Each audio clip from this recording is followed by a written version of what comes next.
So, yeah. Now unmuted. Good evening, everyone. My name is Sarah Burton. I am a first year student of Urban Policy and Governance at the Tata Institute of Social Sciences, a member of the 5th Bhagat Singh Memorial Lecture Organizing Committee, and an executive body member of the Progressive Students Forum at TISS. I welcome everybody to the 5th Bhagat Singh Memorial Lecture. The students of TISS organize the annual Bhagat Singh Memorial Lecture to read, engage, and commemorate Bhagat Singh's ideals. We believe that it is only through such dialogue that the curriculum can develop feats in student engagement. BSML 2023 will be the fifth edition. The theme for the event is India's faltering democracy, times of rising hate and threats to secularism. For the event, we are joined today by our speakers, Harsh Mander and Aishe Ghosh.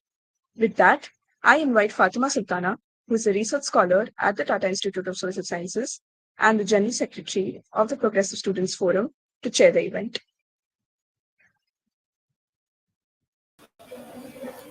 Thank you, Sarah. And once again, welcome everyone for the fifth edition of Bhagat Singh Memorial Lecture.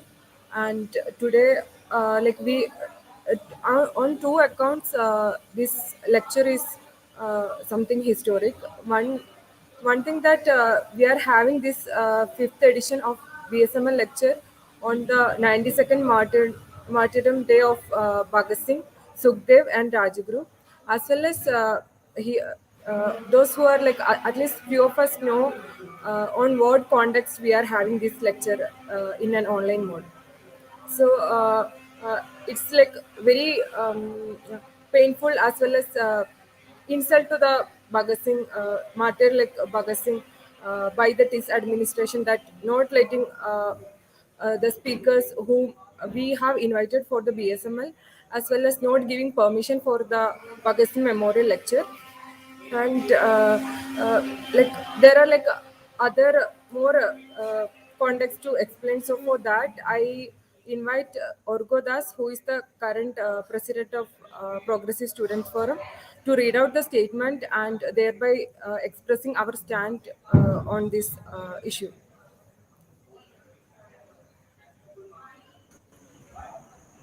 Good evening and hello everyone. I hope I'm audible to everyone. As you all might know, permission of the 5th Bhagat Singh Memorial Lecture was denied by TISS administration.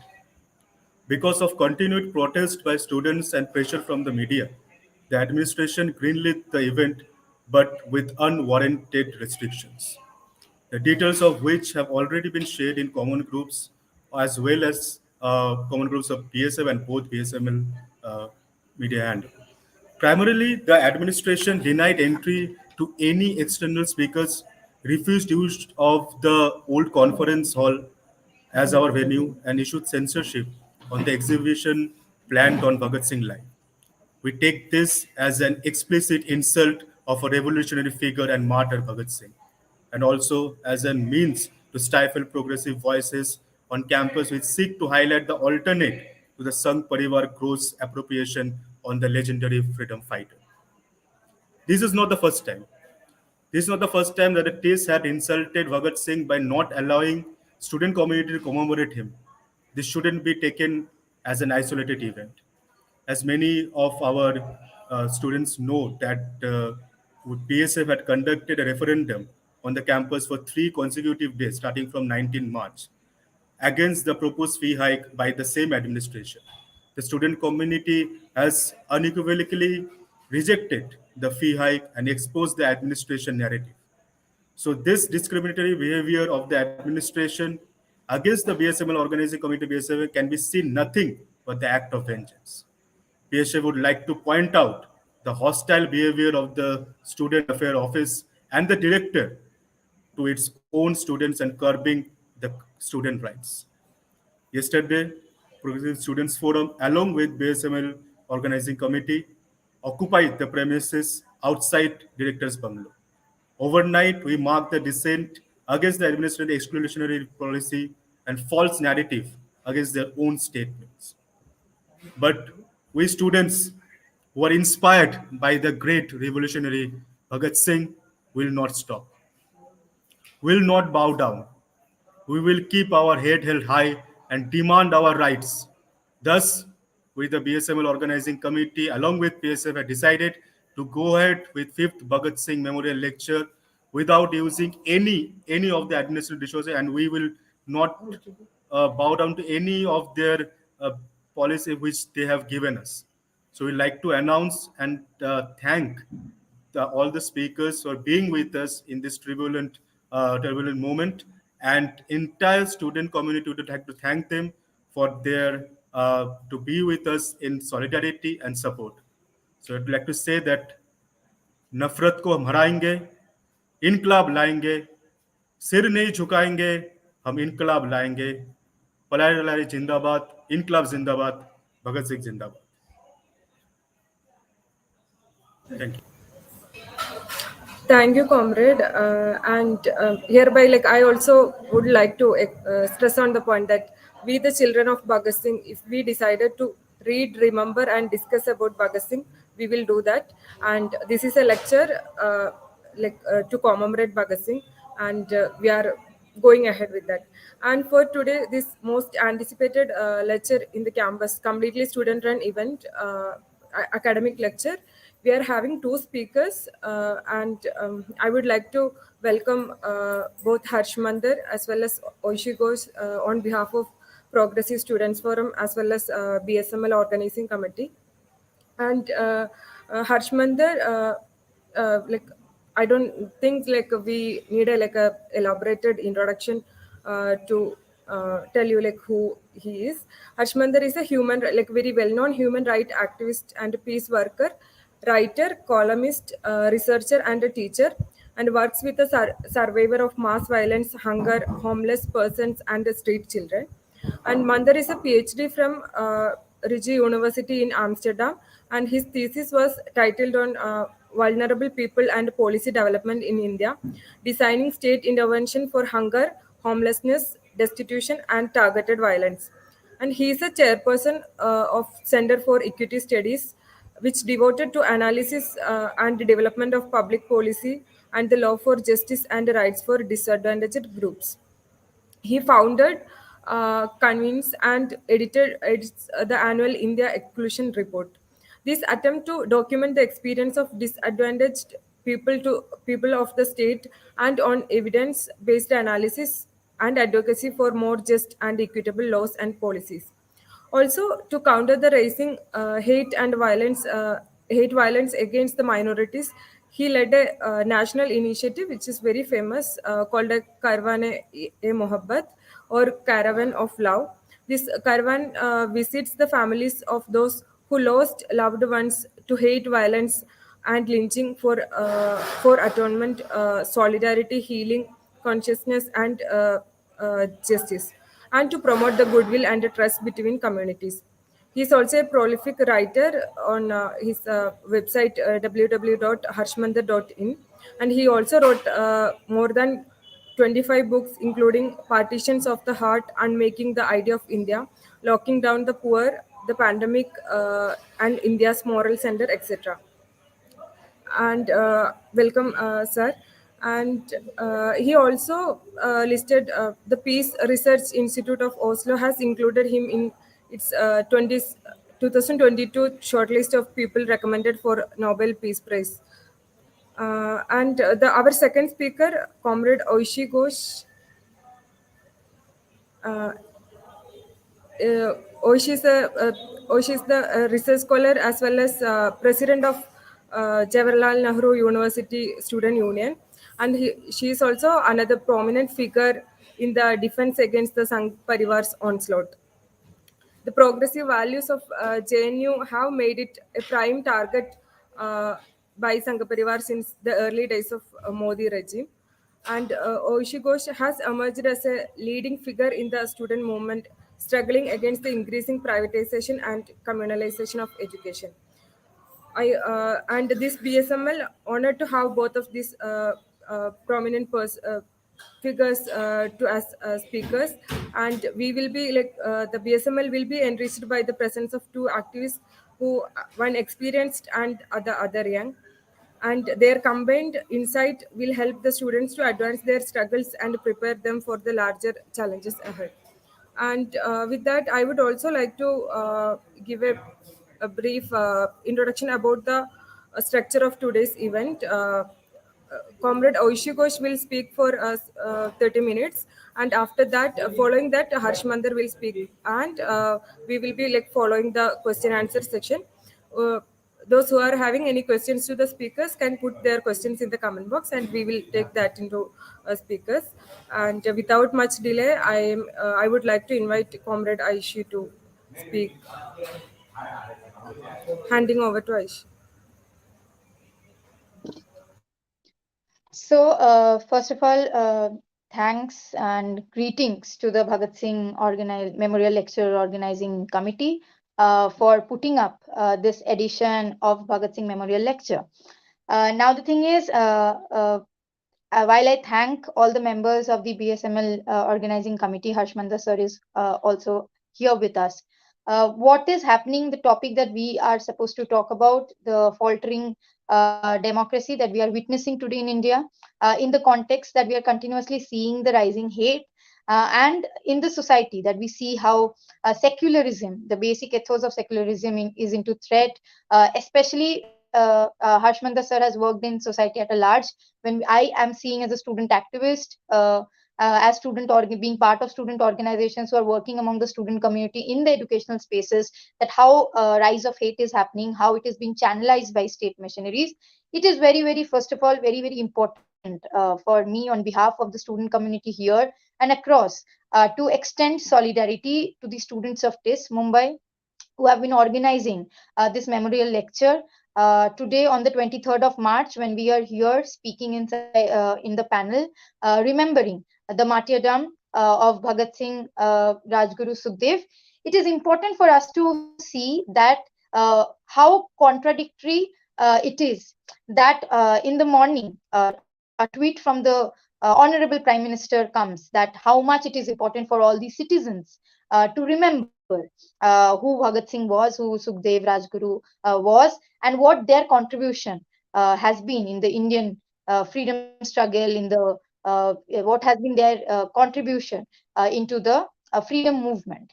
Now, at the same time, we are seeing in this past few years, while Prime Minister's own political party, which he belongs to, the Bharatiya Janata Party, has been in power, how democracy, how spaces of dissent, how spaces of freedom of expression are being slowly and being dismantled, being curbed. Now, what is happening today in TISS, or the panel memorial lecture being cancelled out, speakers not being allowed, this outside speakers from inside, this bringing this dichotomy is nothing new.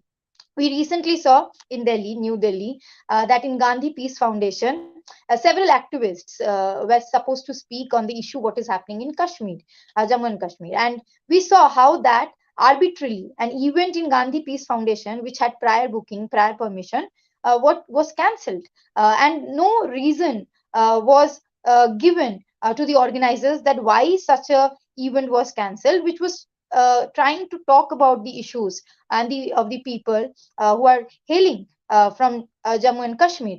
Now, this has become a normal tendency these days that we are seeing, that if we are having lectures, if we are having talks, if we are having debates about anything and everything, there is a growing tendency of the administrations led by the state somewhere to stop such kind of discussion.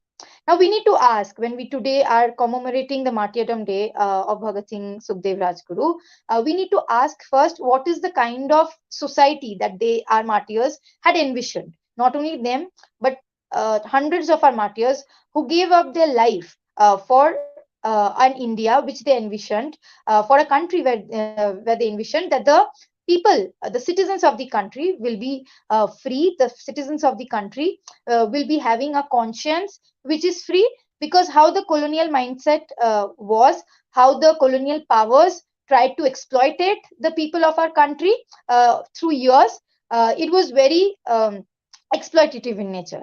And starting from Bhagat Singh to other martyrs, they believe that in true sense, if in our country democracy, the spirit of democracy has to be established, an egalitarian society has to be established, then the true meaning of fraternity, the true meaning of secularism, the true meaning where the unity of the workers, the peasants, the people, citizens who have framed the country has to come. And unless and until all this section of the society, whether it's the youth, the students, the women, people coming from the marginalized community, and everyone, if they are not having a conscience in a country which is free, where they can speak, where they can have their rights, the country will not be free exactly in the truest meaning or the spirit. Now, if we see standing in 2023, when a student community or a student-led event is trying to be hosted in a prominent campus like that of TISS, we are seeing the administrations in such campuses are trying to stop down these events. Now, to ask, people can ask that why. Such student community has been asking that what was the necessity of an administration, what was the priority of an administration to cancel down a lecture where any of the speakers or any speakers, whenever any talk of this type happens, wants to come interact with students, wants to share ideas. So the basic idea is that at this moment, somewhere inside the society there is a growing tendency where ideas are being stopped to be evolved, and which is very, very problematic, which is very, very detrimental to even towards the growth of the society. Because if ideas don't come, if ideas are not there, then there will be not ideas flourishing. And if there are no contradiction of ideas, then we don't have a path or a way forward. And that is exactly how at this moment we are seeing that when we say that we are a democratic country, when we say that India has a flourishing democracy, we need to analyze this, that how India's democracy, which was envisioned by our martyrs, envisioned by the freedom fighters, or envisioned by the people, by Baba Sahib Ambedkar and several other, when they wrote down the constitution, how they wanted this country to be.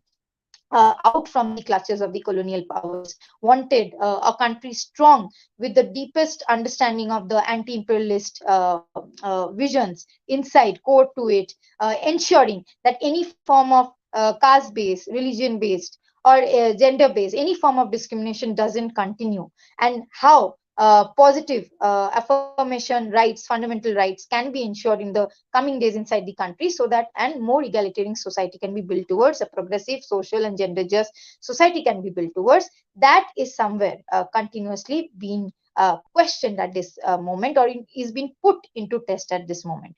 Now, there has been a growing issue within the democracy that we are seeing at this moment, that as we see that democracy is something where people will have their vision, will be debating out those visions, will be having several ideas, will have their expression, will be formulating their expression, will have their own rights to formulate how power structures will be within the thing, will have opinions about it, will be having right to vote, and several other fundamental rights within the democratic setup. Now, the thing is, in a space like that, in the past few years, we have been seeing that a growing tendency of curbing these fundamental rights have come. And there has been a growing hate parallelly that has been created inside the country. Now, in educational spaces also, we see what today is happening in the larger society is something also reflecting in our educational space. When Orgo was saying that Nafrat ko harayenge, inkilab layenge, this is a slogan that from Student Federation of India and several other spaces we have taken up to tell, because there is a rising hate that we are able to witness today within the society.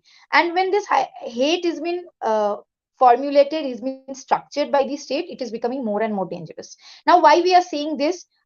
Because in the past few years, we have been seeing that there has been continuously tensions being created between the Hindus and the Muslims and people coming from several other minority communities.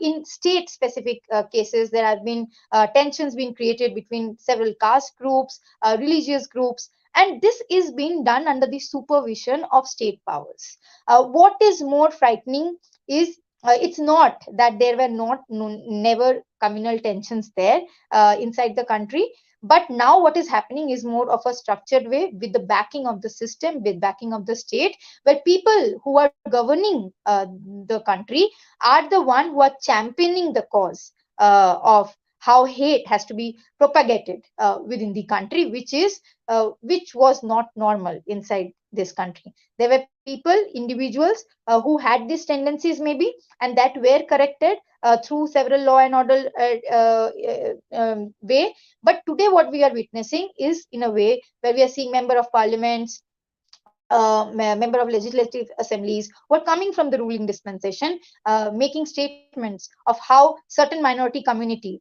needs to be economically challenged, how their economy has to be crushed down so that they won't be able to survive. Especially people coming from the Muslim community, people coming from the marginalized community, the Dalits, the OBCs, how women are being deprived of their rights. If we see that of the context of Karnataka, how Muslim women who were wearing hijab were not allowed to enter their educational institutions just because they were wearing hijab. Now, such communal tensions are being created, and where the state is taking stands, which is very, very, we are seeing in a way, in a direction where they want to purposefully create a communal tension.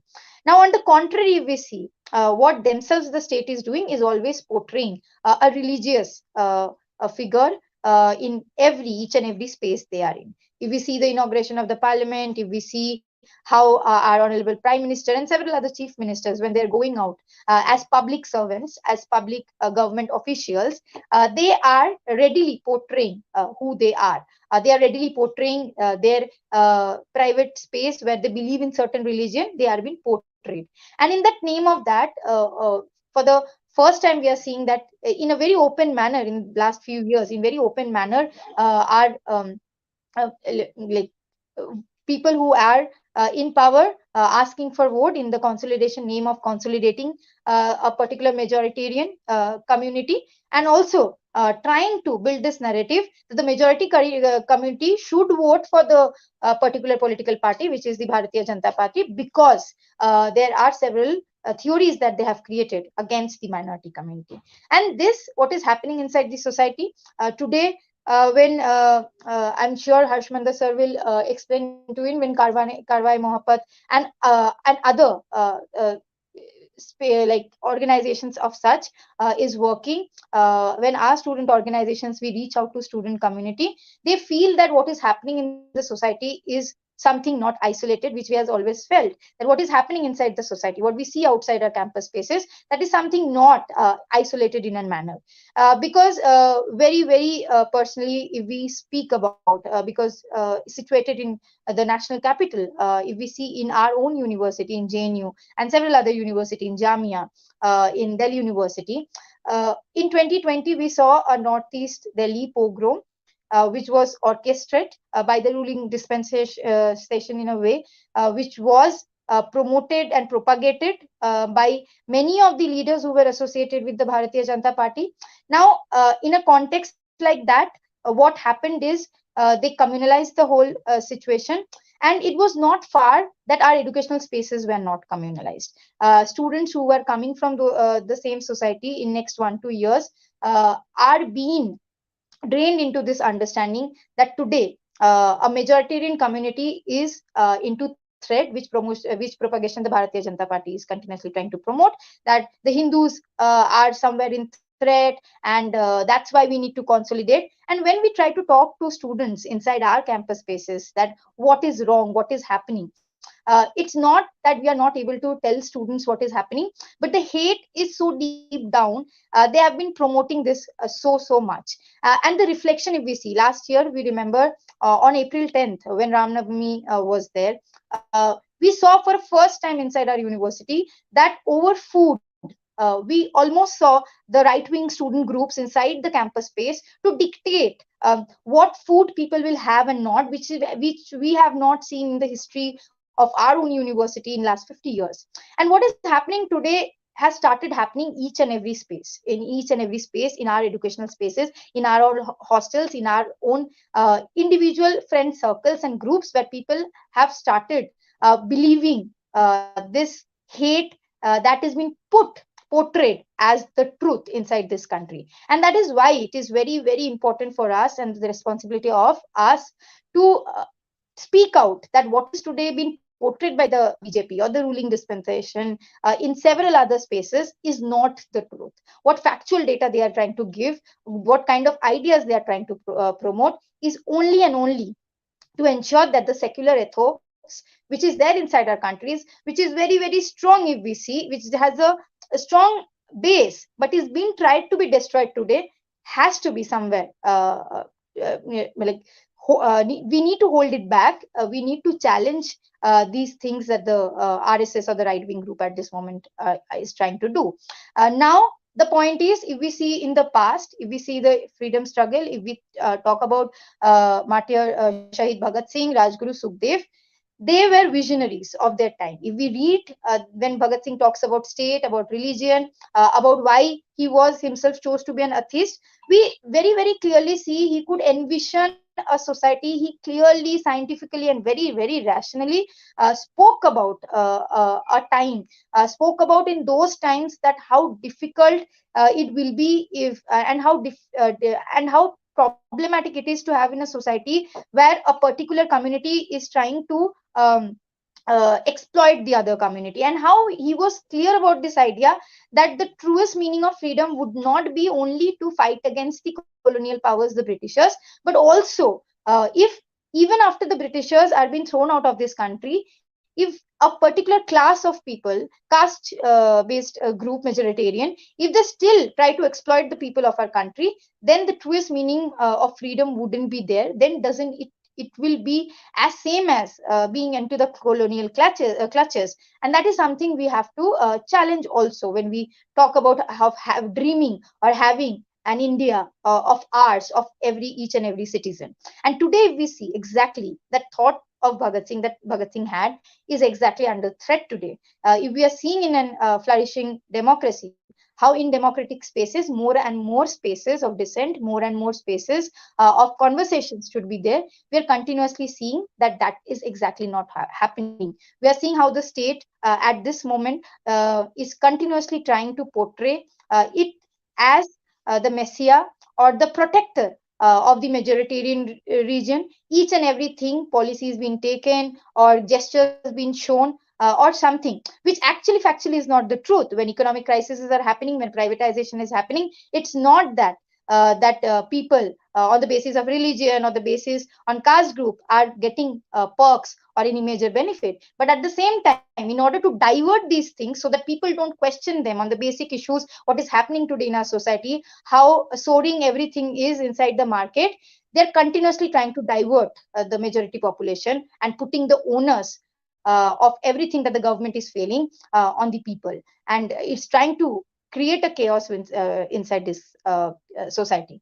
While concluding in a way, what needs to be very importantly told that what is happening today is not an isolated event, that is understandable, but what also is happening is a larger agenda of the RSS, the larger agenda of all the Hindu outfit right-wing groups, because in 2025 the RSS is going to complete its 100 years, one of the fastest organizations inside the world, which is going to complete 100 years of its existence, is something we need to very, very critically see, that in the coming days the attack of the RSS will manifold grow. And if we read the documents of the RSS, what its envision about a country is, we continuously know that the fascist groups have always built up on the othering, on the politics of hate, and always consolidating one community against the other, and flourished their politics in the name of hate. And today, exactly when we are talking about how India's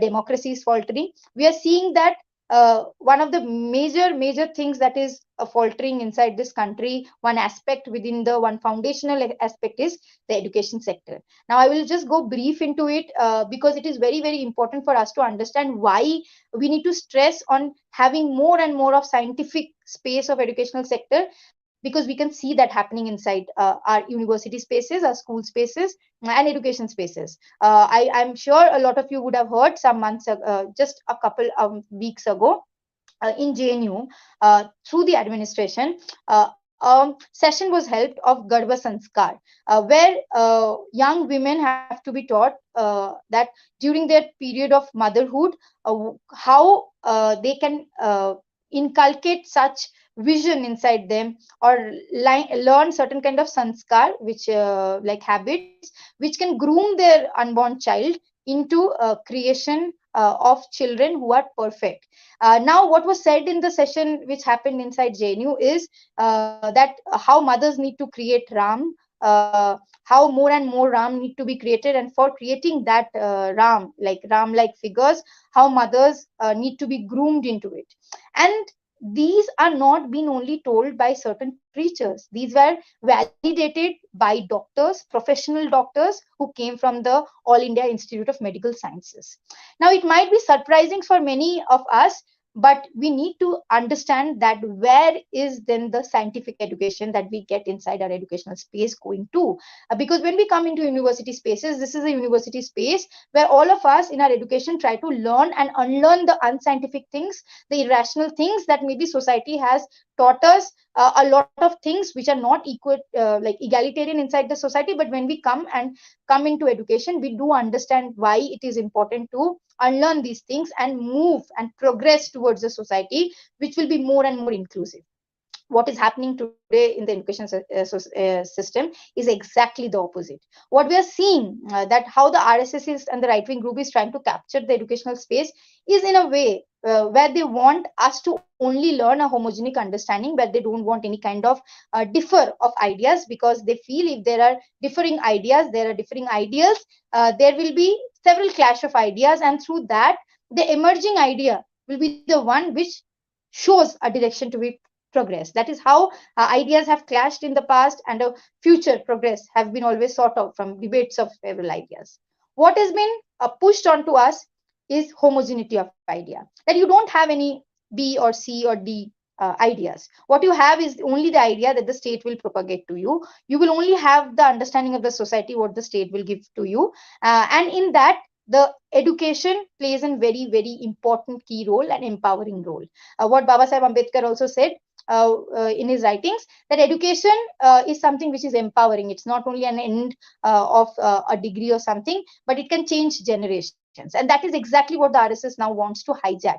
That if they know that if they want to change this country, change the basic ethos of secular ethos of this country, push this country towards more and more hate, what they need to hijack is these spaces where young minds can be changed. And if young minds can be captured, where young minds are told on everyday basis how they need to hate their closest of the people, how they need to hate on the basis of religion, gender, caste, then they know that they will be having a time of more 20, 30 years where they will be having people who in generally will become the tools of the government, who will carry forward BJP's and RSS's task within the society. Because this government also knows that how democracy has always functioned. They can be voted out of power through mass movements and several other things. They know that how mass movements can be strong in a democracy. And exactly that's why they fear that if mass movements have to be challenged, they need to change the idea of the mass. They need to capture the mass. And who are the masses? The youth, the students, and the people within the civil society. And that has already started. So in these times when so much of hate is being propagated, it is very, very important for us to revisit, go through what our martyrs said, what they fought for, because it's not impossible. As much as we can see the threat of RSS, it is also possible. The alternative is possible, and the alternative is happening in many of these spaces. If we see the farmers movement, if we see many other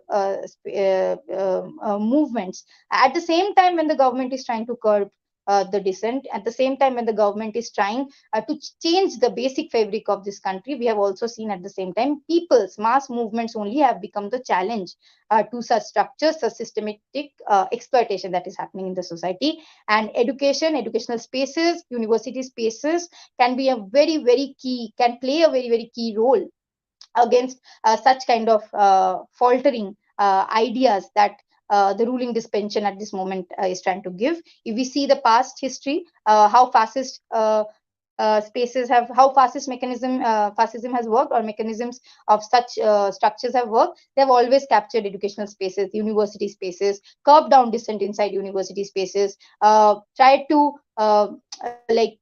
capture people who had these critical ideas. We are seeing same thing inside our countries, that youth, students, civil society members, farmers, whoever today has been critical of the policies of a government is being equated is something to somebody who is anti the country, which actually is not the idea of dissent. We are seeing so many of our student community members languishing in jail, so many of the youth languishing in jail, and several other citizens of this country, for whenever they are critical of something, they are languishing in jail. So if we need to think that what if Bhagat Singh today was there in our times, he was as much of critical of the institution of state, religion, and how the society should be. He exactly envisioned that a society has to be equitable, and a society has to be one where there is no hierarchy based on caste, based on religion, one majoritarian group trying to suppress and expert the other group. He surely would have been called an anti-national in these times. So it is very, very important for the student community, the civil society to come out, challenge this. The democracy is in the faltering stage, but there is much more we can do. There is much more we should be doing to ensure that in these times of rising hate, in these times when communalization is promoted through our education, through the scientific learning, through each and every day inside our society, we can create an alternative. We can show people that only and only love, only and only faith, and goodwill and secular ethos and the democratic ethos can be the way forward. So thank you.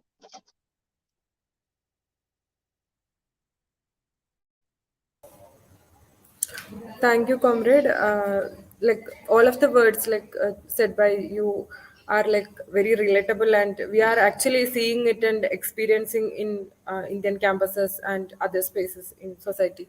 And it's also like why relevant. Like we should read and remember martyrs like Bhagat Singh, and like learning from there to find the alternative of these fascist forces. So by this, I would like to invite Mander, who is the next speaker for the Bhagat Singh Memorial Lecture.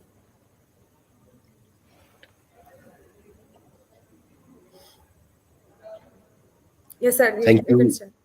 Yeah. Thank you. Inkilab Zindabad, Bhagat Singh Zindabad. It's an enormous privilege to be before you today, to recall the day that when three valiant young heroes of our freedom struggle, Bhagat Singh, Rajguru, Sukhdev, were led to the gallows. I wish I could have been there in the same room as all of you, uh, sitting on the same podium as Aishe and Fatima, with all of you before me. Um, I've been coming to TISS many times from the times of when Armeti Desai was the director, Dr. Parsuraman. But today I find my entry is barred into your space. Um, and therefore, we found ways through technology that we can still speak to each other. Bhagat Singh had declared, I'm such a crazy man that I am free even in prison. He said he was full of ambition and hope. He loved life, but in the time of need, he was willing to give up everything. He rightly challenged the British colonialists that you can kill my body, but not my ideas. Bhagat Singh and his two comrades showed no fear of their impending death, no trace of regret. Instead, the three young revolutionaries locked arms as they walked to the gallows behind the jail sentries and sang this song of freedom. कभी वो दिन भी आएगा कि जब आज़ाद हम होंगे, ये अपनी ही ज़मीन होगी, ये अपना आसमान होगा, शहीदों की चिताओं पर लगेंगे हर बार मेले, वतन पर मरने वालों का यही नाम और निशान होगा.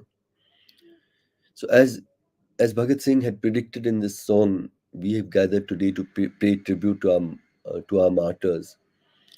But it is important to recall that for Bhagat Singh, freedom was not just freedom from colonial rule.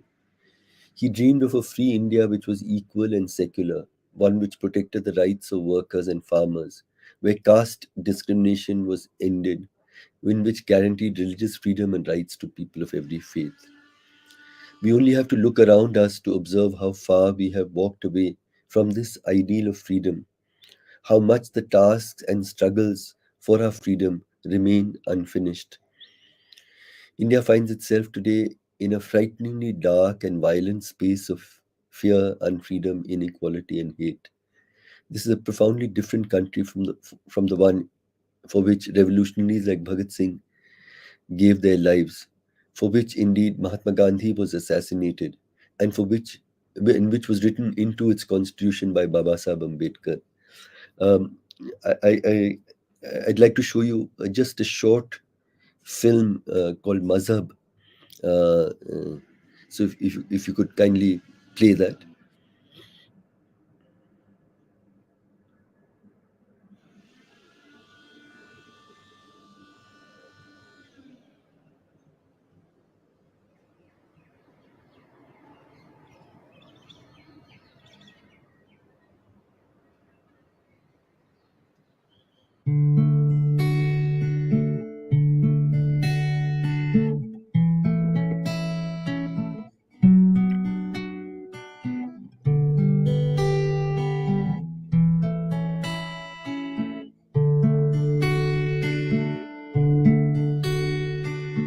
मजहब नहीं सिखाता आपस में बैर रखना,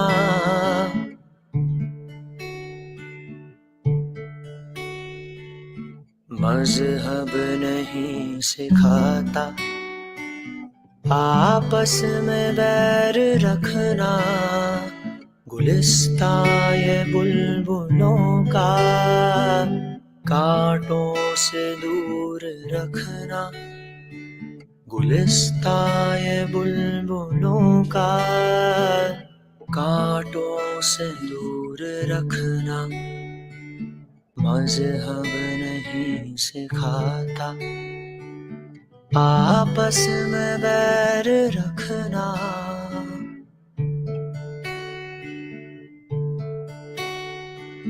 मजहब नहीं सिखाता।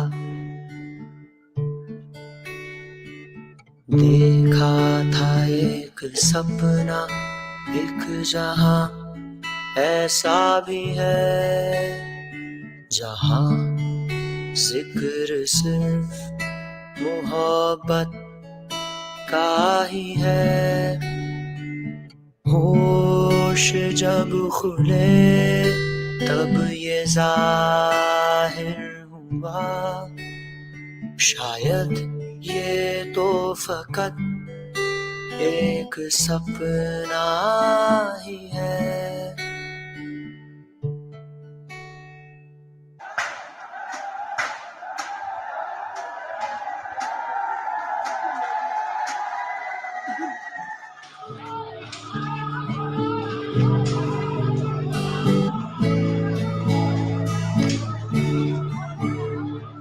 सारे जहां से अच्छी क्या यही वो ज़मीं है, बेकसूरों के खून से यूं जो रंगी है।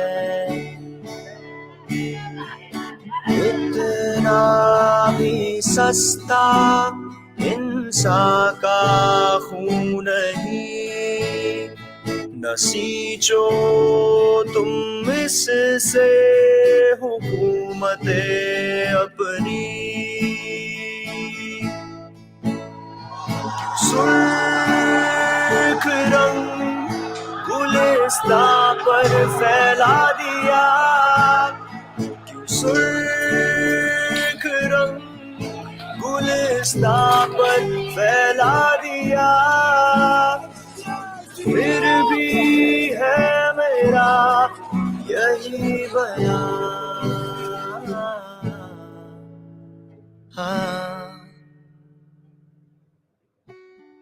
मजहब नहीं सिखाता आपस में बैर रखना।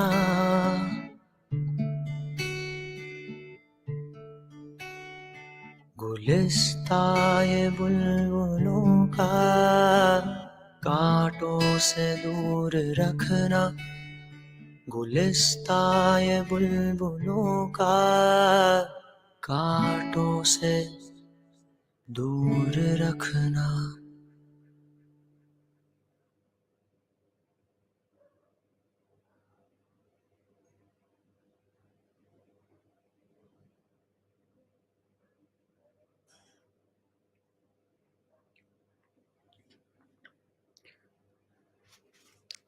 So, as we've seen, the India of our dreams, the dreams of our freedom fighters, from Bhagat Singh to Gandhi to Ambedkar, was that India would be a humane, equal, just, and inclusive country. It would assure equal citizenship in every way for people of every faith, caste, gender, language, culture, ethnicity. It would not matter which God you worship or if you worship no God. What was your caste, your language, your ethnicity, your gender, your wealth? You would be an equal citizen in every way. The Hindutva project is comprehensively opposed to this idea. It is predicated on a radical, violent rupture between India's Hindus and those of the hated other that it has constructed, India's Muslims and Christians.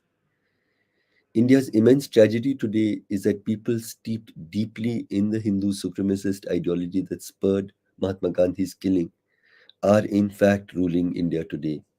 They seek an India that belongs most to its caste Hindus. In this India, Muslims, Christians, but also Dalits, they may allow them to live, but only as second class citizens, in fear, in submission, always subordinate to the caste Hindu majority, without rights. India's leaders are today more determined than ever to push India down this horrific path of hate, fear, inequality, and blood. India's democracy was never perfect, but even with its flaws, it was robust, vibrant, colorful, assertive, with largely free elections, an independent judiciary and press, strong and assertive political opposition, a vigilant civil society.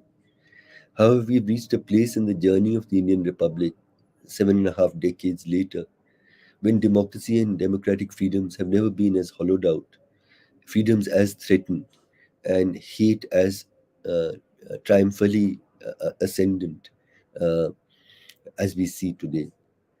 Uh, there are, we are talking today about India's faltering democracy, about how far we have traveled from the India for which Bhagat Singh, Sukhdev, and Rajguru willingly went to the gallows. Let me first talk about the targeting of religious minorities, especially Muslims and Christians, uh, and their freedom of worship, but also of equal citizenship. The Nazi history of Germany in the early 1930s must always be a reminder that democracy is not just the rule of the majority, because this can mutate quickly into fascism.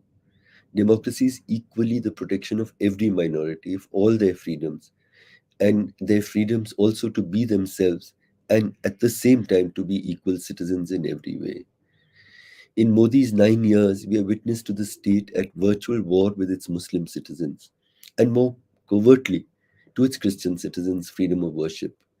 India today is wrenched by the tumult of a state led campaign of open hate directed against its religious minorities, mainly Muslims but also Christians. I feel a kind of sickness has set in to the soul of our people. Vicious hate, hate speech, lynching, attacks on livelihoods and cultural practices of minorities have become a normal, routine part of our public life. There are three parts of this unstated war against Indian Muslims by the state that we see unfolding before us. The first is the political project and the electoral project, and this is to render Muslims electorally irrelevant, making them, in a sense, unwanted orphans of India's democracy. Political scientists had long predicted that we can never have a party coming to power on its own on an openly anti-Muslim uh,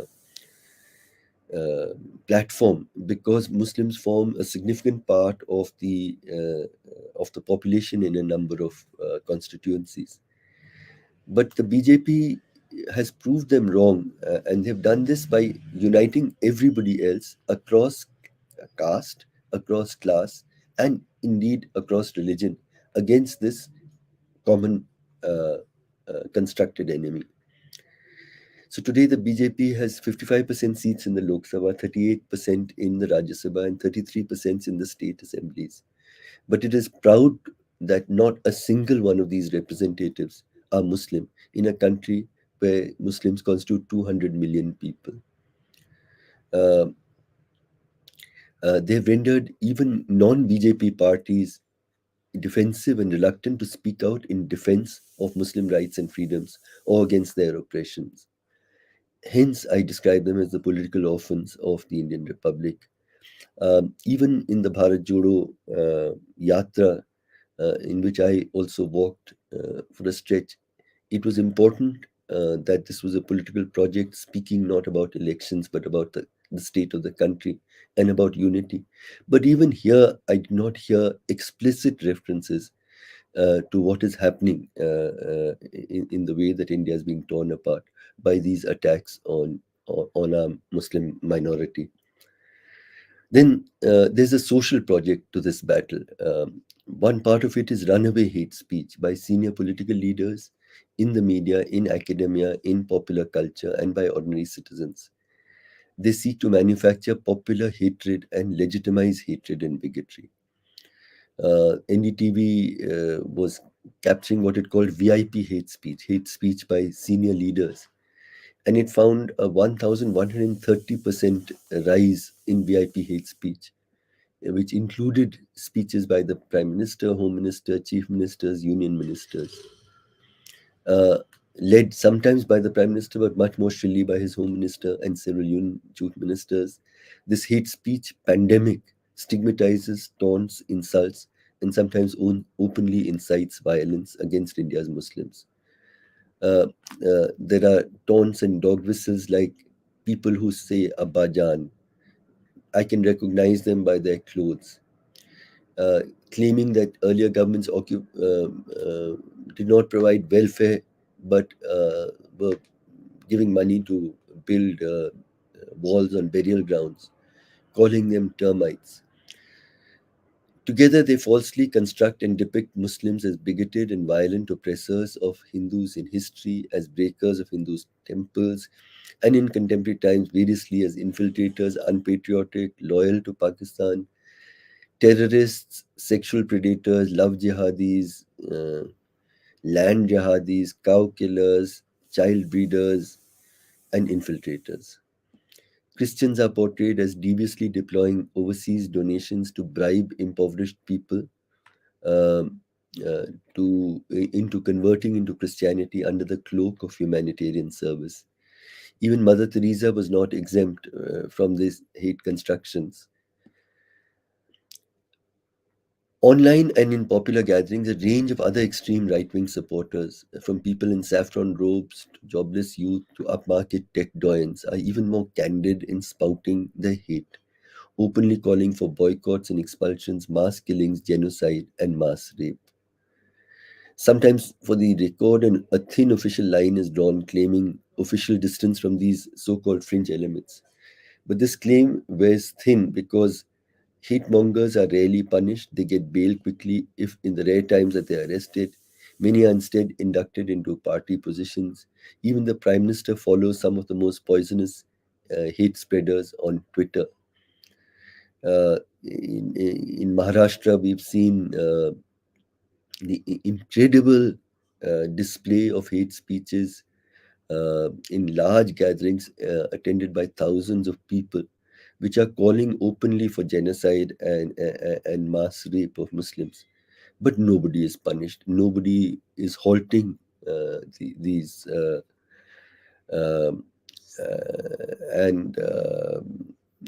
One more reminder from Nazi Germany. We are often reminded that the Holocaust did not begin in the gas chambers. It began with hate speech. And beyond hate speech, we are seeing a sharp rise in hate attacks, the epidemic of lynching. Um, and even more worrying than this epidemic of lynching is the surrounding silences from much of society and from the political opposition regarding all of this. Um, in 2017, when we saw this rising, alarmingly rising graph of lynchings, um, I made a call for what we call the Karwane Mohabbat, or Caravan of Love. We said that we pledged that we would go to the home of any person in the country who has lost loved ones to lynching. We would go not even as human rights workers or fact finders. We would go as we would go to our family or to a friend who has suffered this loss. And we would say four things. One, that we want you to know that you are not alone, that there are many people in this country who care and share your pain. Second, we seek forgiveness for what we have become as a country. Third, we pledge that we will be with you, whatever happens, uh, as you pick up the broken pieces of your life and you fight for justice. And four, we will tell your story. Um, what started as one journey, and a number of people, students, lawyers, filmmakers, writers, uh, joined the journey. Uh, uh, we realized how much impact it had, how much it meant to people. So we started traveling again and again and made about 30 journeys to more than 100 families before the lockdown happened. And now have restarted the journeys because sadly the graph of lynching has once again begun to rise. During these travels, we saw many things, and when I talk about this targeted war and what its impacts are, the first of these is the intense cruelty of the killing. Often families would say, we wish we wish they just shot them, we wish they just knifed them. Why did they have to torture them so much? Why did they have to gouge out their eyes? Why did they have to um, smash their genitals, and so on? So where is this cruelty of hate coming from? uh, Second was that this lynching was always performative. You not only lynch, the perpetrator also would videotape the lynching and circulate it widely uh, with a kind of triumphalism. Again, reminiscent of Jim Crow's America, because there also the lynchings would, there people would gather in large numbers. It was like a big family picnic for white people and their families who would watch while this lynching would happen. Now they've replaced this with the video camera. Uh, the third was the role of the police, which would regard almost without exception across the country, would regard the victim as the perpetrator, because if you are being attacked in the name of cow protection or in the name of love jihad, then you by definition are the guilty party, the primary guilty party. And if the crowd has sort of got a little exercised, then that is understandable overreaction. And in that way we would see a complete reversal in the role of the state. And then we would lastly find a frightening silence by the large majority of people everywhere. I would ask, did somebody come to save you? Did somebody come to stop them? And the answer would always be no. And what is terrifying to me about what is unfolding in our country is not simply what our leaders are doing. It is what we are becoming slowly as a society. rapidly as a society. We are seeing our own radicalization, and let me describe one or two instances to elaborate what this worry is, about how far we have traveled from the dreams of our martyr Bhagat Singh.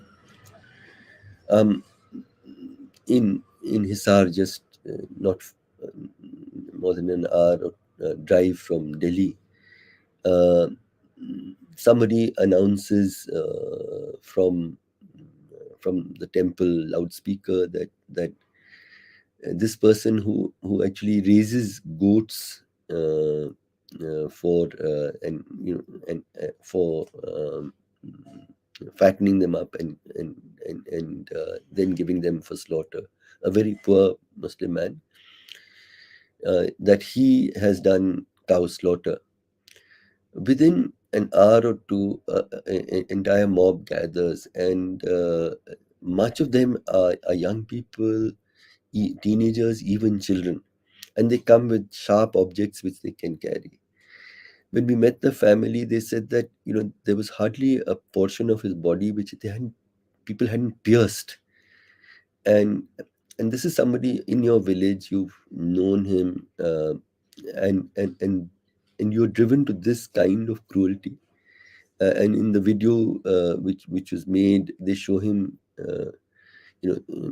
becoming, spilling blood more and more, and then while he's still conscious, he asks for water and they don't give him water. Then he becomes unconscious, and then you see the police coming and they tie him in ropes and they drag him like you would drag an animal.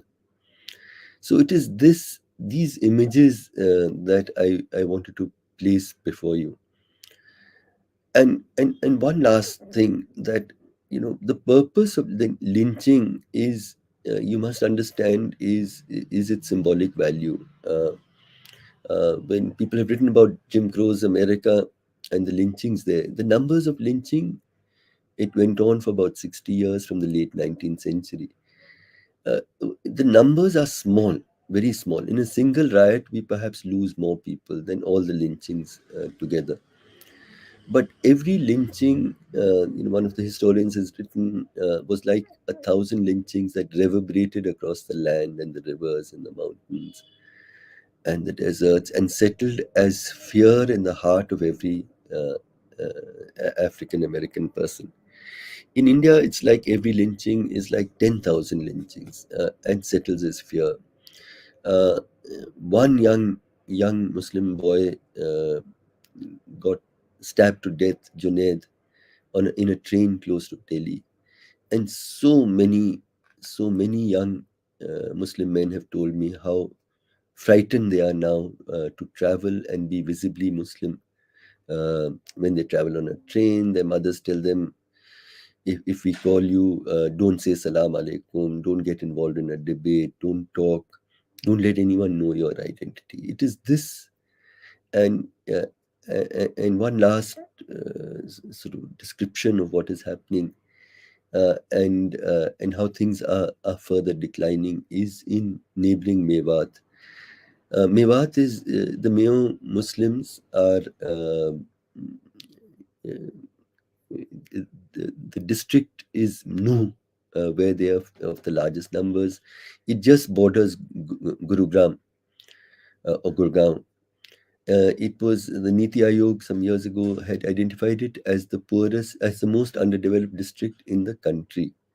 It has about more than 80% Muslims, among the largest Muslim majority districts in outside Kashmir in the country. Very poor.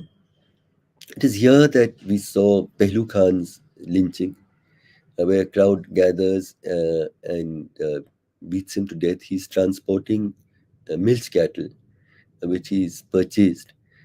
Because they were milch cattle, it was obvious that he wasn't transporting them for slaughter, because you buy a milch cattle for about 70,000 rupees. To sell an animal for slaughter, you'll get about 5,000-6,000 rupees. So you could not have been, but even so, he was beaten to death, and nobody has been punished. Although the crime was videotaped and circulated. Um, but the impact of that and two or three other such lynchings uh, has been dramatic, because the cow and cow rearing was integral to the life of rural Mewatis. Every home used to have a cow. I went more recently and I found I could not find a cow across. The whole livelihood has been wiped out because of the fear that these lynchings have created. And today, you might have read in the newspapers, now we hardly even pay attention to these.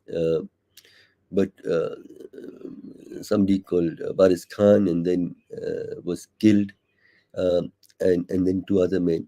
What is happening now is that the cow vigilantes are so confident that they live stream on Facebook Live as they go out. They're carrying, guns which are really expensive.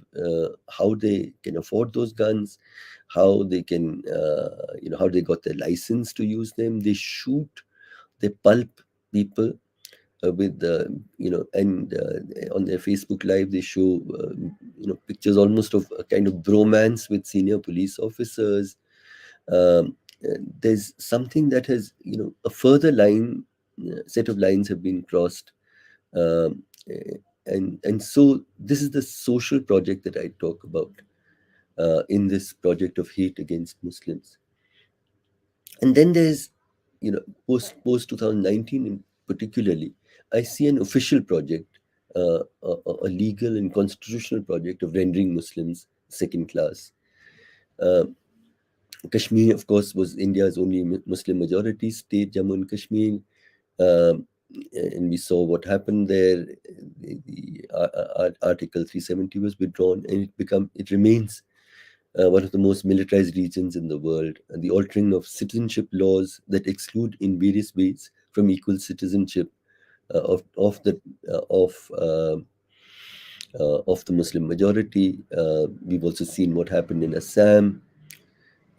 Genocide Watch draws ominous parallels of this with Myanmar, with what happened to the Rohingyas. Um, we see legal and social barriers to interfaith and interrace, intercaste, romantic and sexual relations with the love jihad bogey. Laws are now being passed which are increasingly criminalizing Muslim men who consensually marry Hindu women. Um there's a there's a targeting of cultural and religious practices and shrines, attacks on Christian shrines and priests, mosque temple disputes well beyond Ayodhya, rewriting history in ways that demonize targeted minorities, valorize the role of the dominant community, renaming cities and roads, etc., to erase the participation of minority groups and cultures, rewriting school textbooks and school systems to exclude and demonize minorities, the targeting of the economic base of targeted minorities, using both changes in law and violent vigilante action, not just the cow and beef, but other ways, halal meat, but also this idea that has been spread and popularized that Muslims are deliberately, even when they sell vegetables, they're somehow putting their spit on the vegetable in order to pollute you.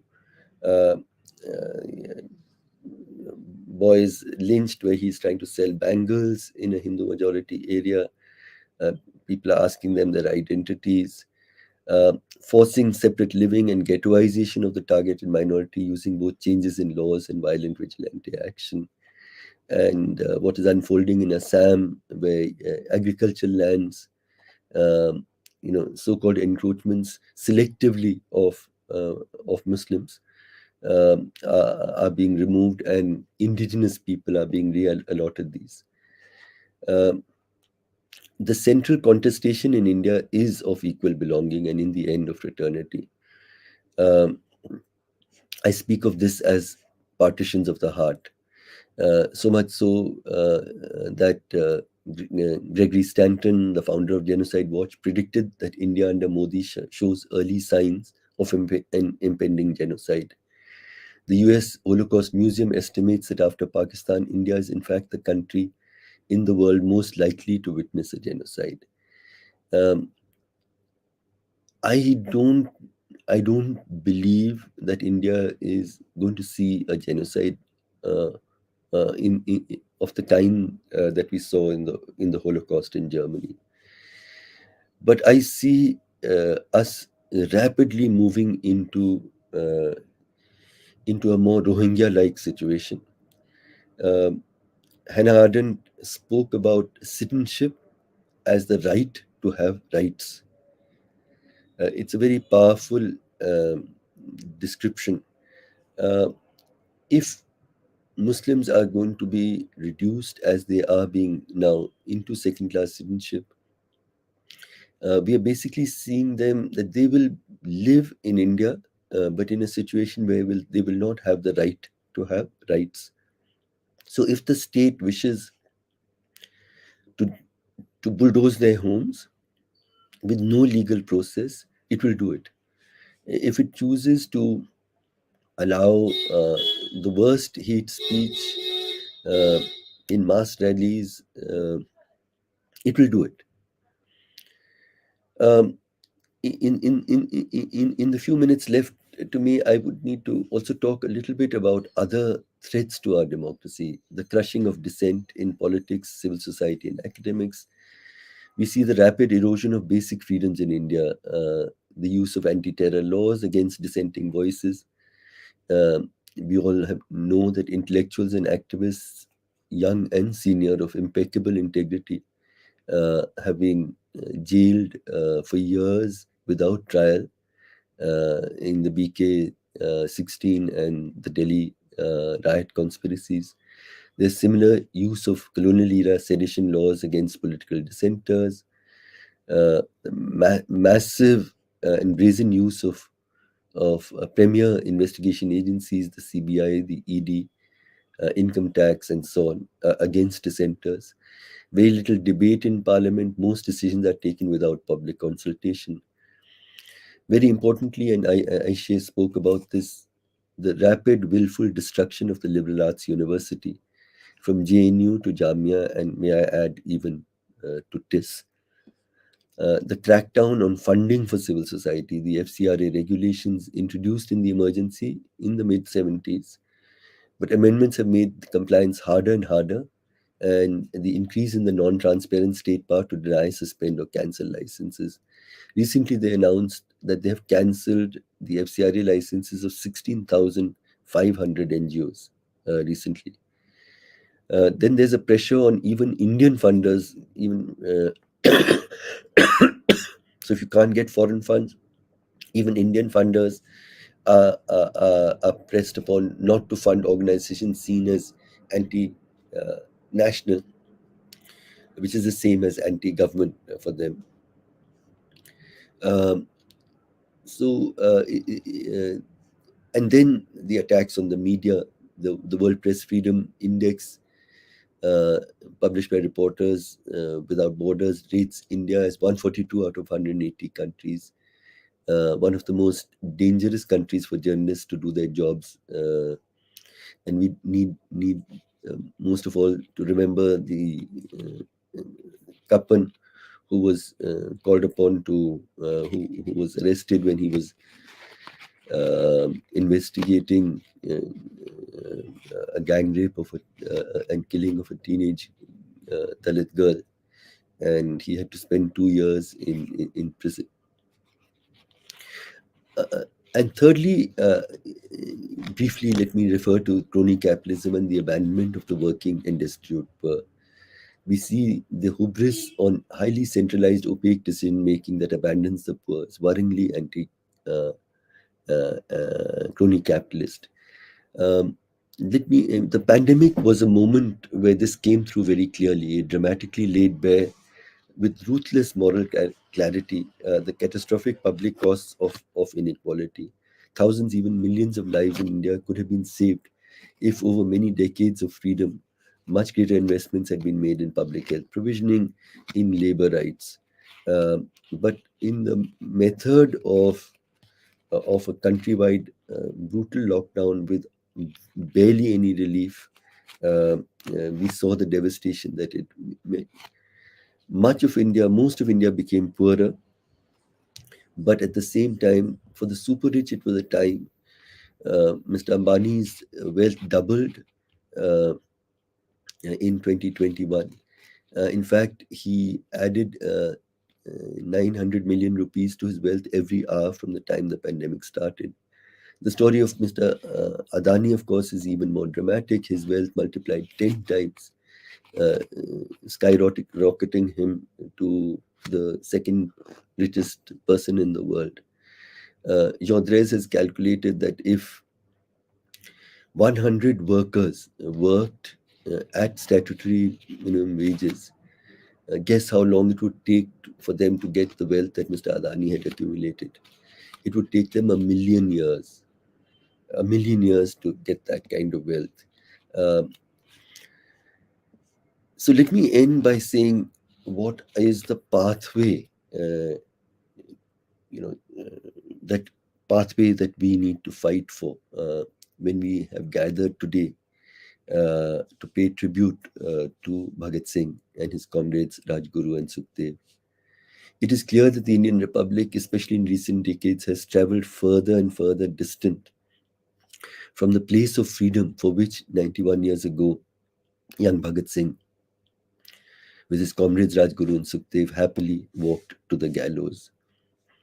The only true tribute that we can offer them as we gather today to honor their memories is to rededicate ourselves to struggle and sacrifice like they did to claim this freedom. After all, democracies are never given as gifts to people. They are forever works in progress, always to be claimed and reclaimed by, from dominant forces. To find our way to true freedom, where do we look? In fact, in India, we need to look no further than looking at the pledges of our constitution given to us by Baba Sahib Ambedkar, especially in its preamble. The preamble speaks about four foundations of our republic. These are justice, insaf, liberty, azadi, equality, barabari, and the fourth of them is fraternity.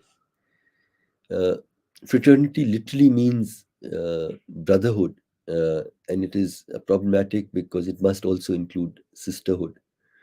The Hindi word in India's constitution is actually much finer. It is bandhuta, literally the idea that we belong to and with each other. Dr. Ambedkar had spoken to us about, even among these four foundations, the most fundamental, he said, was fraternity. He said that justice, liberty, and equality are possible to be in a society even without fraternity, but then they have to be always forced by state power. But once there is fraternity, he says, justice, liberty, and equality become the natural order of things. So, what is fraternity, and why do I feel that that is what we most need to aspire to? Fraternity is the idea that we might be of different religions, different languages, different castes, communities, genders, ways of life, but we belong to and with each other. Uh, if you are being uh, be, beaten on your back, I feel the pain on my back. I feel the same anguish when a Dalit teenage girl is gang raped in Hathras, as when Bilkis Bano is gang raped and 14 members of her family are killed, as when Jyoti Singh or Nirbhay is gang raped. I your suffering, your injustice to you is is like my freedom has been taken away from me. Your suffering brings tears to my eyes. That, in the end, is the idea of fraternity. It includes uh, a number of sibling ideas like empathy, like caring. Um Noam Chomsky spoke about social protection, and he says, no, what is social protection? It is ultimately the idea that we should take care of each other. The idea that we should take care of each other. If that becomes the basis for a radical new imagination of our shared futures, let us imagine and try to build a social contract based on this imagination, this moral duty that we have to each other, that we must take care of each other. Um, we have to build an economic model and a social model built on, a floor of human dignity below which no one should be allowed to fall, a country in which uh, every child should have equal access to equal quality education. Each of us should have access to free healthcare. Old people should not have to work till their last day, but be have a reasonable social protection. Um, Labor rights must be protected. We should not allow us to slip further and further into jobless growth, in which the only jobs that are being created are at insecure, unhealthy, unsafe, at dirt wages. All of this needs to change. And then the idea of secularism, and the Indian idea of secularism is never was never the denial of faith, but equal respect for every faith, including the denial of faith. It was also the assurance of equal belonging without conditionalities by the majority community.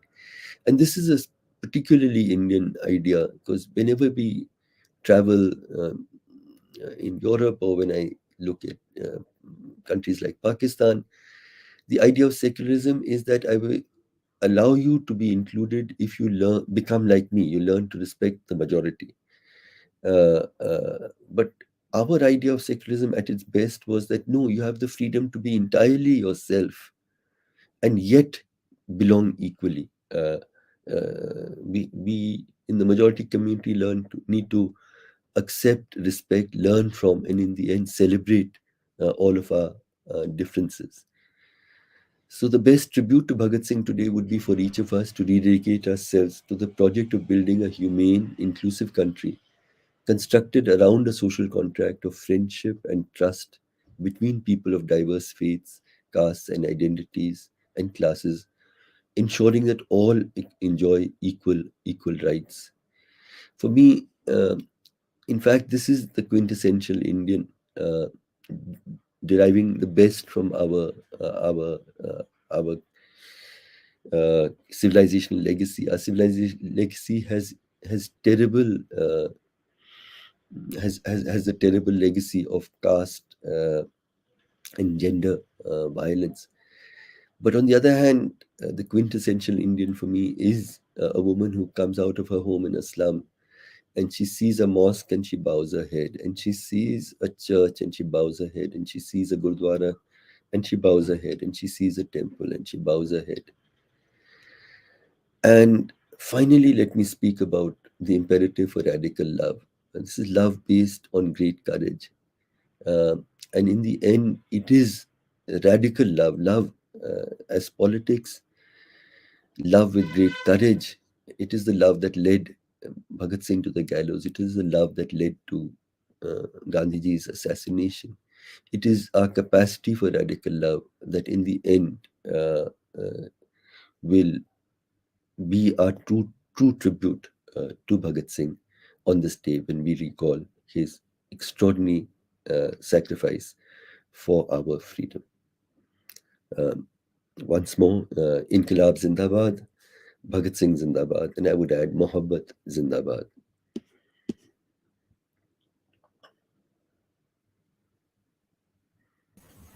Thank you, sir. Such an elaborative and insightful speech. And we would also like to thank, especially because we know that when the time of we contacted you, and recently also you got us like he was down with the fever, and still he was ready to come here and deliver the speech and in whatever mode, whichever mode. So, on behalf of BSML Organizing Committee and Progressive Students Forum, I would like to thank again and again for that. And here, like we are about to the end of our lecture, and we got certain questions from the audience, which I whether I can read to you, or like we can present it on the screen. So if anything is preferable, No, we but can. whatever you prefer. Maybe if you could also read them out, the audience Yeah, could I also. think that would be better because some of the questions are like in divided because there is a weight limit in the YouTube comment box. So I'll read out the questions. So first questions from Orjuma Ghosh. She's asking about in our country the opposition is also be a soft Hinduta like INC, AAP, TMC, etc. So what do you think is the way ahead for progressive values in electoral politics, and how should this bigotry be combated? You're absolutely right, Aryama. No, I think that we didn't suddenly fall into this abyss that we are seeing today. The path was laid by compromises with the secular pledges of our constitution by by almost all uh, so-called secular non-communal parties. Each of them paved the way. The only thing that we must remember is not to equate, because for for parties like the Congress, the TMC, and others that you mentioned, uh, communalism is opportunism. But for the BJP, communalism is ideology, and therefore we almost condemned to lean back and to demand unity and accountability for these values um, by opposition parties, non-BJP opposition parties. But but I would like to underline that on the one hand, it is important in 2024 for an alliance to come together of the entire political opposition, because if they come together, they are still the majority to defeat the BJP. And if they don't, it'll be a historical failure and betrayal of the country if they don't, for petty political concerns, electoral concerns, if they don't come together. But on the other hand, please also remember that the defeat of the BJP in 2024 is not going to be a solution to the problem, because the problem is not simply what is happening, from the top. Um, I spent some months studying closely what happened in Nazi Germany, and you realize that the evil of Nazi Germany was not this evil on top with Hitler and his few of his coteries, but what happened in society. Large sections of society participated in the hate. In fact, the 6 million Jews were killed not by soldiers, they were fighting the war in the front. It was civilians who volunteered in large numbers to do the killings. And universities became centers of hotbeds of anti Semitism and so on. Doctors enlisted and recommended the killing of disabled people in huge numbers and so on. And please remember that the time between Hitler's election and his defeat and suicide was just 12 years, and the entire country and society was transformed. The In India, we must worry about how our society is getting transformed. Each of us in the middle class will talk about our family WhatsApp groups and the hatred that is spouted there about our colleagues at work, our people we've grown up with in schools, how hatred has become so much part of everyday life. And therefore, in a book I wrote called Partitions of the Heart, we saw one partition in the land of India. We're seeing millions of partitions of the heart. And I do believe that the RSS, BJP have reached where they are because they have worked uh, for the last 100 years at the level of the heart, hearts and minds. And they have poisoned our hearts and minds with hate. It is at that level that each of us will have to fight that battle. We will not allow hatred to colonize our hearts and minds. It is not electoral cunning that is going to save this country. It has to be a societal project uh, built around the idea of fraternity, of equal belonging, uh, that your pain and your injustice is pain and injustice to me. Yeah. Fatima, next Oh, yeah. question. Yeah, sir. So next question, yeah, two-part questions from Ashmita. One is, BJP RSS regime in India relies on creating false enemies to gain legitimacy for their authoritarian and sectarian actions. While this helps them in short term, what are the long-term implications of such tactics on our society, culture, and security? Again, Ashmita, very good question. Uh, yeah, very, in a recent speech by Mohan Bhagwat, Sarsanchalak of the RSS, he actually said the time has come to face India's enemies within. And he identified them as Muslims and communists, interestingly. So, communists, in fact, normally Maoists, so anyone who is standing up for the constitution and in defense of India's minorities and Dalits is now classified as a communist and is an enemy that has to be countered. And India's Muslims are, and the nature of the war that I spoke about, and its political, electoral, social dimensions, and then the actual legal constitutional changes that are underway, all of those uh, are, are unfolding. It is not, if we move more and more into a Hindu Rashtra, very different from the constitution, what the constitution promised.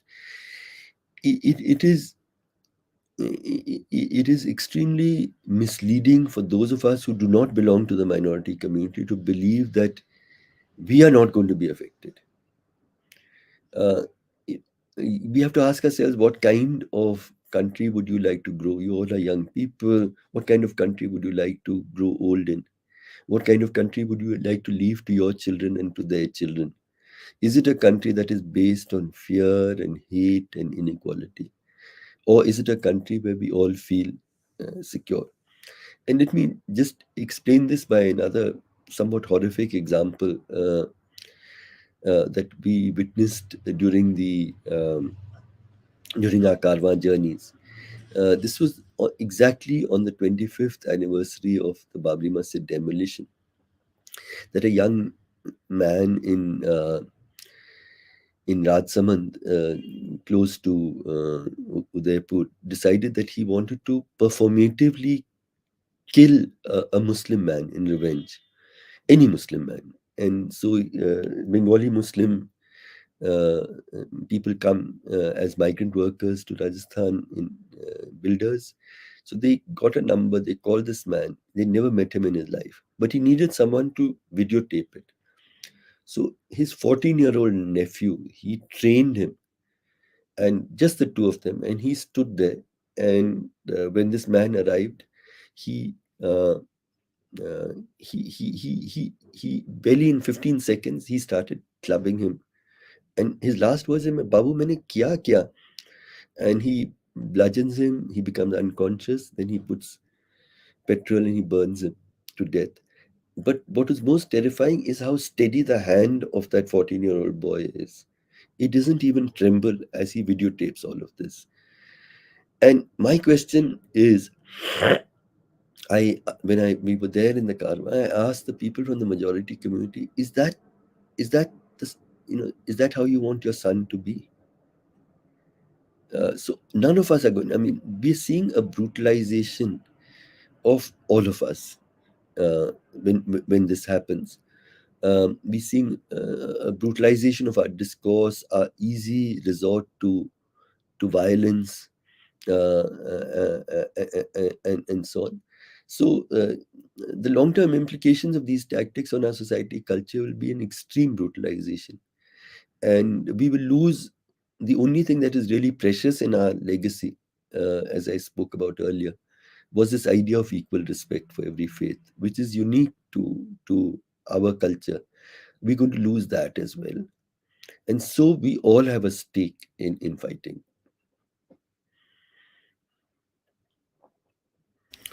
Yeah, over to you. Yeah, sir. So the next question is regarding uh, a lot of times we talk about how the current Hindutva society is a post 2014 phenomena. And do you agree that Hindutva politics originated with the coming in power of BJP, or do you think it has been taking a shape since the nationalist movement?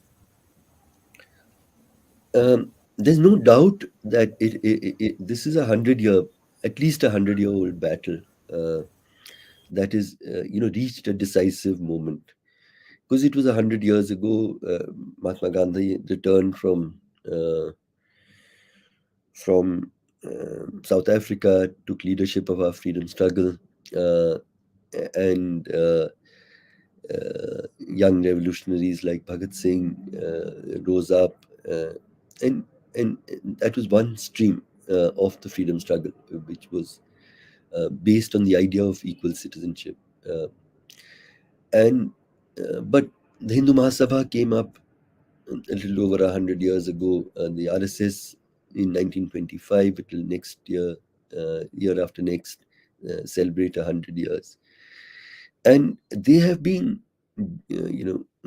fighting this battle quite clearly. It's important to underline and emphasize that the RSS Hindu Mahasabha did not participate for the most part in India's freedom struggle against British colonialism. They were fighting for this alternative idea of India, of a Hindu Rashtra. And when we got our freedom, a million, frenzy of hate broke out. A million Hindus, Muslims, Sikhs slaughtered each other, and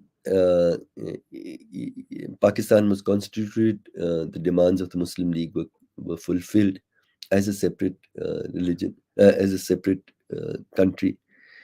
But India's Muslims had a choice and chose a multi-faith India over Islamic Pakistan.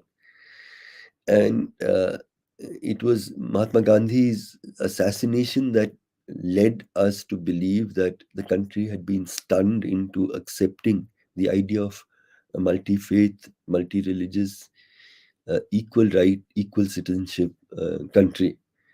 But the BJP the RSS had continued to work early in the shadows. It was during the the battle against the corruption of the Indira Gandhi regime, JP's movement, that we first saw the RSS coming out of the shadows, joining this struggle, going to prison in the emergency. And then they've been, since then, in the ascendancy with the Babri Masjid movement, even joining government in the VP Singh regime, uh, and so on. So my brief answer is that no, this is a battle that has continued through the last 100 years, and the triumphalism of the current regime is because of the failures of secular and progressive politics over this period. Yeah.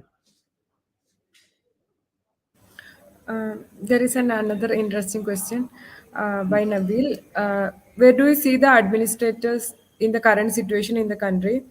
And what is the scope of someone within the government machinery will be able to counter the fascist act, if at all, out of goodwill? Nabil, very good question. I've been part of the civil service. I've handled riots from the 84 riots onwards, the Babri Masjid movement riots.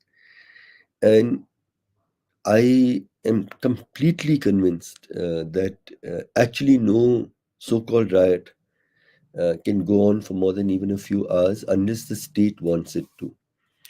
Uh, Public authorities still have enormous powers. When Sardar Patel called India the steel frame, called the Indian civil service the steel frame, what he believed and hoped was that, even though political groups would organize people around caste hatred and religious hatred, it was the civil service which would stand up strong in defense of the constitution. The civil service has almost entirely collapsed because what is unfolding, I mean, if somebody gives you instructions that you simply without any legal process just bulldoze uh, houses of person of one community, there is nothing in the law firstly which says that even if somebody's committed a crime you can bulldoze their homes. Second, in order to establish that somebody has committed a crime, you need to go through some kind of legal process. But you're being told to do neither, and people are agreeing to do it. In these cases of lynching where the victim is almost without fail treated as actually the perpetrator, and everything is done to protect the violator, it is the civil service, the police, which is doing this. And so and Nabil, I mean, you have to pay some costs if you stand by what you believe is right, but that is your duty. That is why you've been given this power and authority. And if you betray that, then you are betraying uh, the constitution, but you're betraying the very reason why the country and its constitution gave you this authority. So my answer is there is a great deal that they can do, but less and less and less of people are taking stands in robust defense of India's constitution. Uh, Next question is from Yasin. Uh, Much of the struggle by secular forces is often in reactive terms, wherein the court judgments and executive decisions are scrutinized in technical legal terms, and there is a wrangling over correct legal interpretation, even as the courts increasingly side with the state. The state side receives aggressive positive coverage from the media, and a large segment of the population supports the state action.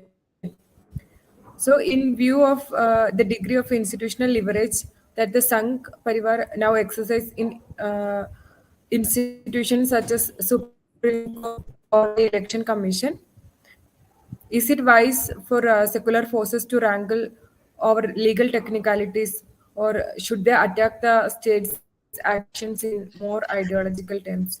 So we will take one more question after this. Yeah, We'll end. Yasin, Yeah. it's a very, very thoughtful question. Uh, I totally agree that whereas we must fight in the courts, the battle is primarily ideological. It's deeply ideological. It is ultimately an ethical battle. As I say, in the end, it is a battle about what kind of country do we want to build for our children, and it is in ideological terms that we must fight. We must come out openly in defense of what we stand for. And my fear is that even left-leaning progressive groups are more and more uh, hesitant in speaking out in clear defense of their stands on ideological terms. and we once we if we are defensive about standing for secularism, for democracy, and for equal citizenship, and in the end for fraternity and love, then we've already lost the battle. We should be proud in what we stand for, and not allow us to be. I still believe that in India, it is a minority, but it's a very aggressive minority which is pushing us towards hate. To just take one example, in Gurgaon, there's been this long dispute about namaz. Uh, there were just three mosques in the old village of Gurgaon. The city sort of exploded. A huge number of migrants came. It became the tech city of the country and so on. And there were still just three mosques. So people would worship in the open on Friday afternoons. And then they made this an issue. And what is worrying on the one hand is that how people across the city on Friday at 1 o'clock would land up at the places that they worship and would not allow them to worship. Somebody say, I want to play cricket here. Somebody wants to do Hanuman Chalisa, etc. But on the other hand, there were people in Gurgaon who said, what is the problem? I will stop my factory shift for 1 hour, and you come and pray on our factory floor, or you come and pray on the terrace of our home. And the Sikhs said, why can't you worship in our gurdwaras? So it is those acts of resistance which are not, as you're saying, wrangling over technicalities, but speaking in ideological terms. It is what happened during the anti-CA protests when Hindu, Muslim, Sikhs stood together. That is the true uh, response. The Karwan-e Mohabbat has faced so much resistance because of this discourse on love is what really is rattling to them. And it is in those terms that I think we need to fight. You cannot fight hate with hate. You cannot fight hate with defensiveness. You can fight hate only with love.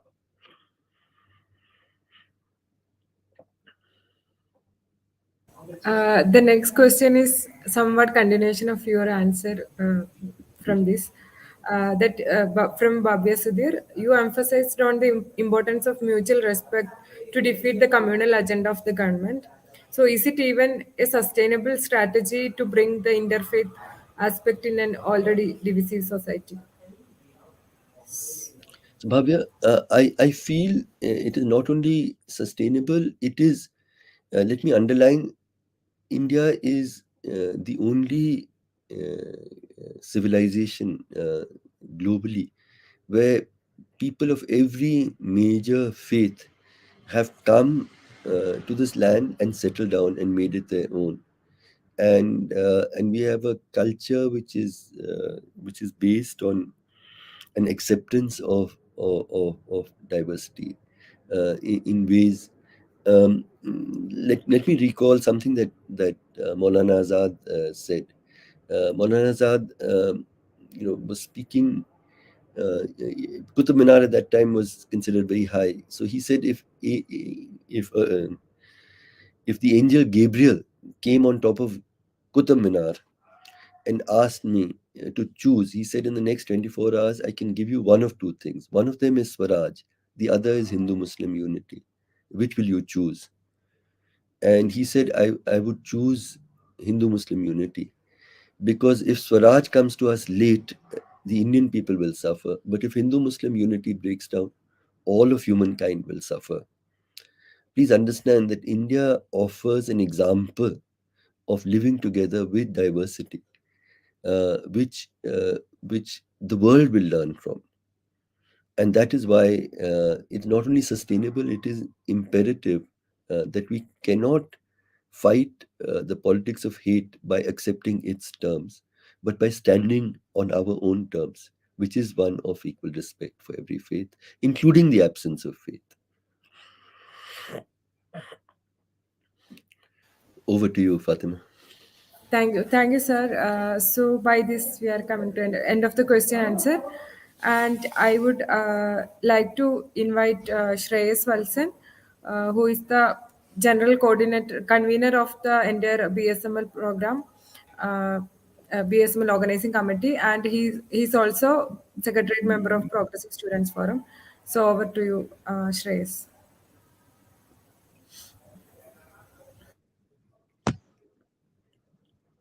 So the fifth edition of BSML,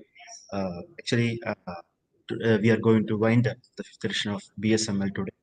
So the fifth BSML lecture actually starts with a strong joint statement by PSF and BSML organizing committee, saying that we are the descendants of Bhagat Singh, who are not ready to bend the knee before the tyranny of authoritarian power of disadministration.